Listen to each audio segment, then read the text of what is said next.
ಗೀತಾ ಸೀರಿಯಲನ್ನು ನೋಡ್ತಾ ಇದ್ದವರಿಗೆ ವಿಜಯ್ ಶೋಭರಾಜ್ ಅಂತೂ ಗೊತ್ತೇ ಇರುತ್ತೆ. ಈ ಸೀರಿಯಲ್ನಲ್ಲಿ ಗೀತಾ ಮತ್ತು ಗೀತನ ಅತ್ತೆ ಎಷ್ಟು ಫೇಮಸ್ಸು, ಅದೇ ರೀತಿಯಾಗಿ ಗೀತನ ಅತ್ತೆಯ ಅಣ್ಣನ ಪಾತ್ರ ಮಾಡಿದ್ದಂಥ ವಿಜಯ್ ಶೋಭರಾಜ್ ಕೂಡ ಅಷ್ಟೇ ಫೇಮಸ್ ಆಗಿದ್ರು. ಅದೇ ವಿಜಯ್ ಶೋಭರಾಜ್ ದಂಪತಿ ಇದೀಗ ಮತ್ತೊಮ್ಮೆ ಚರ್ಚೆಗೆ ಕಾರಣವಾಗಿದ್ದಾರೆ. ಅದು ಒಂದು ಕಡೆಯಲ್ಲಿ ಈ ವಿಚಾರ ಸಿಕ್ಕಾಪಟ್ಟೆ ವೈರಲ್ ಆಗ್ತಾ ಇದೆ. ಎಂದೂ ಆಗದಂಥ, ಎಂದೂ ಕೇಳದಂಥ ಕೆಲವು ವಿಚಾರಗಳಲ್ಲಿ ಈ ದಂಪತಿ ಫೇಮಸ್ ಆಗ್ತಾ ಇದ್ದಾರೆ.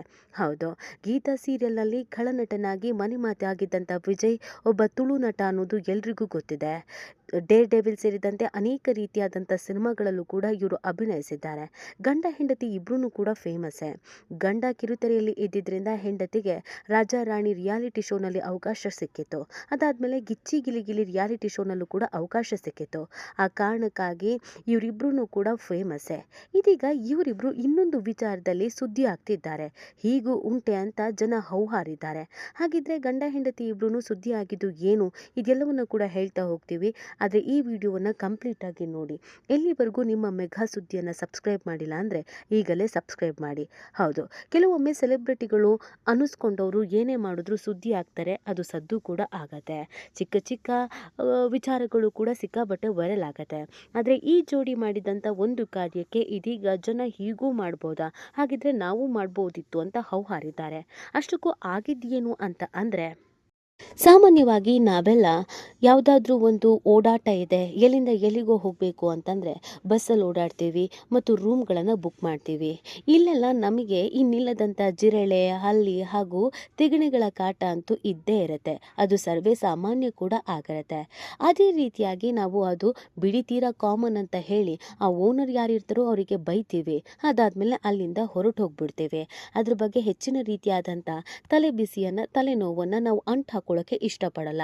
ಬಸ್ಸಲ್ಲಿ ಏನಾದರೂ ತಿಗಣೆ ಕಚ್ಚಿದ್ರೆ, ಹೋಟೆಲ್ನಲ್ಲಿ ರೂಮ್ ಬುಕ್ ಮಾಡಿದಾಗ ಆ ಹೋಟೆಲಲ್ಲಿ ಏನಾದರೂ ತಿಗಣೆ ಕಚ್ಚಿದ್ರೆ ಆ ಓನರ್ಗೊಂದಷ್ಟು ಬೈದು ನಾವೇ ಮನಸ್ಸಲ್ಲಿ ಬೈಕೊಂಡು ಅಲ್ಲಿಂದ ಆಚೆ ಬಂದುಬಿಡ್ತೀವಿ.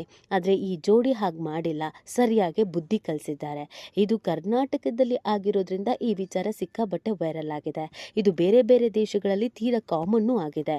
ಹೌದು, ಖಾಸಗಿ ಬಸ್ನಲ್ಲಿ ಮಂಗಳೂರಿನಿಂದ ಬೆಂಗಳೂರಿಗೆ ಪ್ರಯಾಣ ಮಾಡುವ ವೇಳೆ ಕಿರುತೆರೆ ನಟ ವಿಜಯ್ ಶೋಭರಾಜ್ ಪಾವೂರು ಅವರ ಪತ್ನಿ ದೀಪಿಕಾ ಸುವರ್ಣ ಅವರಿಗೆ ತಿಗಣೆ ಕಚ್ಚಿಬಿಟ್ಟಿದೆ.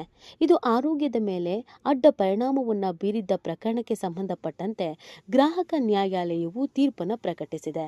ಅಂದ ಹಾಗೆ ಇದು 2022 ಆಗಸ್ಟ್ 16ರಂದು ನಡೆದಿರುವಂಥ ಘಟನೆ ಆಗಿದೆ. ಇಷ್ಟು ವರ್ಷಗಳ ಕಾಲ ವಿಚಾರಣೆಯನ್ನು ಮಾಡಿದಂಥ ಕೋರ್ಟು ಫೈನಲಿ ಇದೀಗ 1,29,000 ರೂಪಾಯಿ ಹಣವನ್ನು ಪಾವತಿ ಮಾಡಬೇಕು ಅಂತ ಬಸ್ ಮಾಲೀಕರಿಗೆ ದಕ್ಷಿಣ ಕನ್ನಡ ಜಿಲ್ಲಾ ಗ್ರಾಹಕ ವ್ಯಾಜ್ಯಗಳ ಪರಿಹಾರ ಆಯೋಗ ತೀರ್ಪನ್ನು ನೀಡಿದೆ. ಹೌದು, ಅಷ್ಟಕ್ಕೂ ಆಗಿದ್ದೇನು ಅಂತ ಅಂದರೆ, 2022 ಆಗಸ್ಟ್ 16ರಂದು ಮಂಗಳೂರಿನಿಂದ ಬೆಂಗಳೂರಿಗೆ ಪ್ರಯಾಣವನ್ನು ಮಾಡುವುದಕ್ಕೆ ಸೀಬರ್ಡ್ ಕಂಪನಿಯ ಸ್ಲೀಪರ್ ಬಸ್ ಅನ್ನು ಬುಕ್ ಮಾಡಿಕೊಳ್ಳಲಾಗಿತ್ತು. ರೆಡ್ ಬಸ್ ಅಪ್ಲಿಕೇಶನ್ ಮೂಲಕ ಬುಕ್ ಅನ್ನು ಮಾಡಿದ್ರು ಈ ದಂಪತಿ. ರಾತ್ರಿ ಬಸ್ ಹತ್ತಿದ ಕೂಡಲೇ ತಿಗಣೆ ಕಾಟ ಶುರು ಆಗ್ಬಿಟ್ಟಿದೆ. ಈ ಕುರಿತಾಗಿ ಅವರು ಬಸ್ ಸಿಬ್ಬಂದಿಗೆ ಮಾಹಿತಿಯನ್ನ ನೀಡಿದ್ರು. ಅದಕ್ಕೆ ಯಾವುದೇ ಪರಿಹಾರವನ್ನ ನೀಡಿರಲಿಲ್ಲ.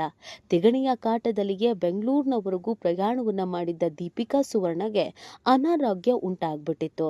ಇದಕ್ಕೆ ಅವರು ಆಸ್ಪತ್ರೆಗೆ ದಾಖಲು ಆಗ್ಬೇಕಾಯ್ತು. ಅದಲ್ಲದೆ ಟ್ರೀಟ್ಮೆಂಟ್ಗೂ ಕೂಡ ಒಳಗಾಗಬೇಕಾಯಿತು. ಇದರಿಂದ ಈ ದಂಪತಿಗೆ ತೀರಾ ರೀತಿಯಾದಂಥ ಸಮಸ್ಯೆಗಳು ಕೂಡ ಎದುರಾಗಿದೆ. ಆಸ್ಪತ್ರೆಗೆ ದಾಖಲಾಗಿದ್ದಂಥ ಈ ದಂಪತಿ ಸಾಕಷ್ಟು ಖರ್ಚನ್ನ ಮಾಡಿದ್ದಾರೆ. ಈ ಕುರಿತಾಗಿ ಸೀಬರ್ಡ್ ಟೂರಿಸ್ಟ್ ಕೊಡಿಯಾಲ್ ಬೈಲ್ ಮಂಗಳೂರು, ಸೀಬರ್ಡ್ ಟೂರಿಸ್ಟ್ ಬೆಂಗಳೂರು ಮತ್ತು ರೆಡ್ ಬಸ್ ಅಪ್ಲಿಕೇಶನ್ ವಿರುದ್ಧ ದೀಪಿಕಾ ಸುವರ್ಣ ಕೇಸನ್ನು ದಾಖಲು ಮಾಡಿದ್ರು.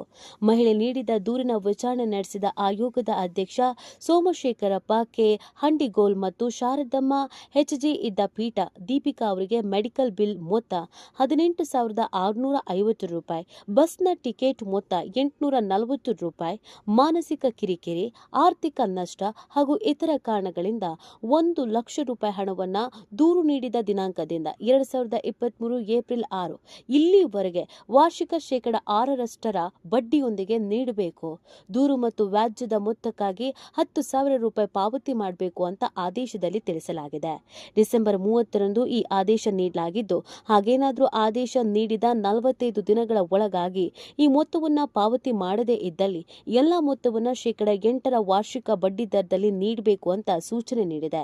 ಇದನ್ನ ಉಲ್ಲಂಘನೆ ಮಾಡಿದಲ್ಲಿ ಸಿವಿಲ್ ಅಥವಾ ಕ್ರಿಮಿನಲ್ ಮೊಕದ್ದಮೆಯಲ್ಲಿ ಬಸ್ ಕಂಪನಿ ಮೇಲೆ ಹಾಕಬಹುದು ಅಂತ ಕೂಡ ತಿಳಿಸಲಾಗಿದೆ. ಹಾಗೆ ನೋಡ್ಬೇಕು ಅಂತಂದ್ರೆ ಈ ದಂಪತಿಗೆ ತೀರಾ ಮೋಸ ಆಗಿದ್ದು ಹೌದು. ಯಾಕಂದ್ರೆ ಆಗ ತಾನೇ ರಿಯಾಲಿಟಿ ಶೋಗಳಲ್ಲಿ ದೀಪಿಕಾ ಕಾಣಿಸ್ಕೊಳ್ತಾ ಇದ್ರು. ಗಿಚ್ಚಿ ಗಿಲಿ ಅನ್ನುವಂತ ಬಹುದೊಡ್ಡ ವೇದಿಕೆ ಒಂದು ಸಿಕ್ಕಿತ್ತು.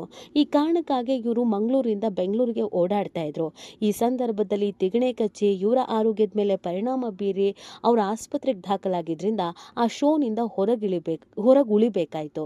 ಅಲ್ಲಿಗೆ ಅವರ ಪಬ್ಲಿಸಿಟಿ ಮತ್ತು ಅವರಿಗೆ ಬರ್ತಿದ್ದಂತ ದುಡ್ಡು ಎಲ್ಲವೂ ಕೂಡ ಹೋಯ್ತು. ಸೊ ಈ ಕಾರಣಕ್ಕಾಗಿಯೇ ಇವರು ರೊಚ್ಚಿಗೆದ್ದು ಕೇಸ್ ಹಾಕಿತು. ಇದೀಗ 1,28,000 ಬಡ್ಡಿ ಸಮೇತವಾಗಿ ಕೊಡಬೇಕಾದಂತ ಪರಿಸ್ಥಿತಿ ಬಸ್ನವ್ರಿಗೆ ಬಂದಿದೆ. ಹಾಗೆ ನೋಡಿದ್ರೆ ನಮ್ಮಂತವ್ರಿಗೆ ನಿಮ್ಮಂತವ್ರಿಗೆ ಅದೆಷ್ಟೋ ಬಾರಿ ಬಸ್ನಲ್ಲಿ ಕಿರಿಕಿರಿ ಆಗಿದ್ರು ನಾವೆಲ್ಲ ಇದನ್ನ ಅಲ್ಲಿಗೆ ಬಿಡ್ತೀವಿ. ಆದ್ರೆ ಈ ತರ ಕೇಸ್ ಹಾಕ್ಬೋದು, ಈ ತರ ನಮ್ಗಾದ ಅನ್ಯಾಯಕ್ಕೆ ದುಡ್ಡನ್ನ ತೆಗೆದುಕೊಳ್ಬಹುದು ಅಂತ ಗೊತ್ತಾಗಿದ್ದೆ ಈ ದಂಪತಿಯಿಂದ. ಈ ದಂಪತಿ ಕಾರ್ಯಕ್ಕೆ ಕೆಲವರು ಶಭಾಷ್ ಅಂತ ಹೇಳ್ತಿದ್ರೆ, ಇನ್ ಕೆಲವರು ಸೆಲೆಬ್ರಿಟಿ ಆಗಿದ್ಕೆ ಹೀಗೆಲ್ಲ ಆಗ್ತಿದೆ, ನಮ್ಮಂತವ್ರಾಗಿದ್ರೆ ಇದನ್ನ ಬಿಡ್ತಾ ಇದ್ರು ಅಂತ ಕೂಡ ಹೇಳ್ತಾ ಇದ್ದಾರೆ. ಸೊ ಇವ್ರು ಮಾಡಿದ್ ಸರಿ ಇತ್ತು ಅಥವಾ ತಪ್ಪು, ನಿಮಗೆ ಏನ್ ಅನ್ಸುತ್ತೆ ಅನ್ನೋದನ್ನ ನೀವು ಕೂಡ ಕಮೆಂಟ್ ಮಾಡಿ ನಿಮ್ಮ ಅನಿಸಿಕೆ ಮತ್ತು ಅಭಿಪ್ರಾಯವನ್ನ ತಿಳಿಸಬಹುದು.